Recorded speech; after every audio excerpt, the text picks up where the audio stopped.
Assalamualaikum warahmatullahi wabarakatuh. Kami dari kelompok 3 akan menampilkan hasil dari proyek kami, yaitu peta konsep dan poster ilmiah. Selamat menyaksikan. Di sini saya akan memaparkan peta konsep tentang berpikir. Pertama, dari pengertian berpikir itu sendiri adalah berbagai kegiatan yang menggunakan konsep dan lambang sebagai pengganti objek dan peristiwa. Pada peta konsep ini, kita akan membahas dua cara berpikir. Yang pertama, berpikir matematis, yang dapat diartikan sebagai aktivitas mental dalam melaksanakan proses matematika atau doing math atau tugas matematika teks. Ada beberapa jenis berpikir matematis. Yang pertama, berpikir kritis, di mana berpikir kritis adalah suatu kemampuan untuk menyelidiki informasi yang diperoleh secara sistematis, memahami berbagai argumen, dan membuat kesimpulan berdasarkan bukti yang ada. Yang kedua, ada berpikir kreatif. Berpikir kreatif adalah suatu aktivitas mental yang dilakukan oleh setiap individu dengan menghadirkan ide atau solusi baru dari pemecahan masalah. Kemudian yang ketiga, ada berpikir lateral.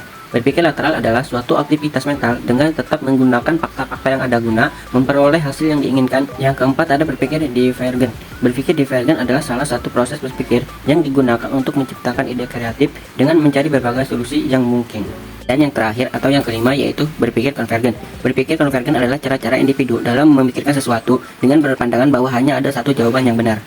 Cara berpikir yang kedua yaitu berpikir induktif, di mana berpikir induktif ini adalah cara berpikir dengan menarik kesimpulan berdasarkan data atau masalah yang diamati. Kemudian di sini terdapat kerangka berpikir induktif dalam matematika. Proses berpikir induktif dalam matematika biasanya terdiri dari beberapa langkah. Yang pertama ada observasi, yaitu mengamati pola dari beberapa contoh spesifik dalam suatu masalah matematika. Kemudian ada mengenali pola, yaitu menganalisis keteraturan atau hubungan dari contoh yang diamati. Kemudian membuat konjektur, yaitu menyusun dugaan atau hipotesis berdasarkan pola yang ditemukan. Yang keempat menggeneralisasi, yaitu menarik kesimpulan umum dari pola yang sudah diidentifikasi. Yang terakhir yaitu verifikasi, yaitu menguji kebenaran konjektur dengan lebih banyak contoh atau pembuktian deduktif. Selanjutnya ada ilustrasi berpikir induktif. Kelompok kami mengilustrasikannya dengan mengamati jumlah sudut dalam segitiga.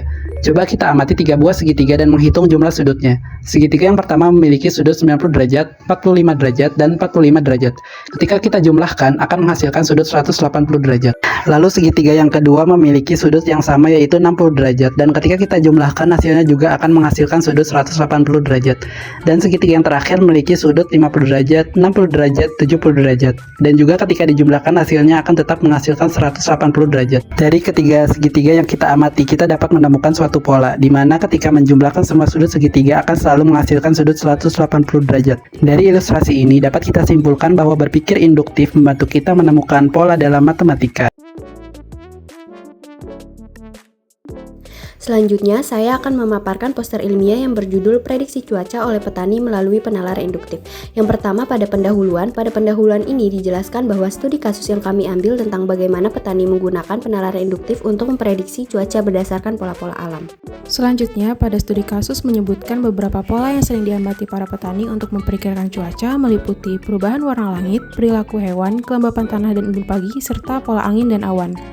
Untuk langkah dalam pemecahan studi kasus, yang pertama mengamati permasalahan tentang prediksi cuaca, selanjutnya wawancara mengenai metode prediksi yang digunakan para petani, lalu mengamati pola-pola yang ada, kemudian mengidentifikasi keterkaitan tanda-tanda alam dan kondisi cuaca, setelah itu pengujian akurasi antara metode petani dan data cuaca modern, yang terakhir penarikan kesimpulan.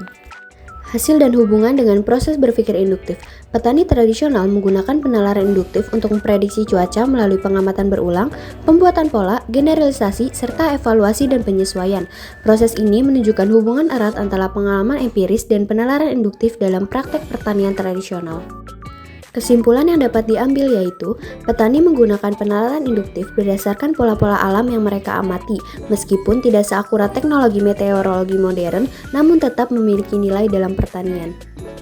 Sekian pemaparan proyek kelompok kami, kurang lebihnya mohon maaf. Wassalamualaikum warahmatullahi wabarakatuh.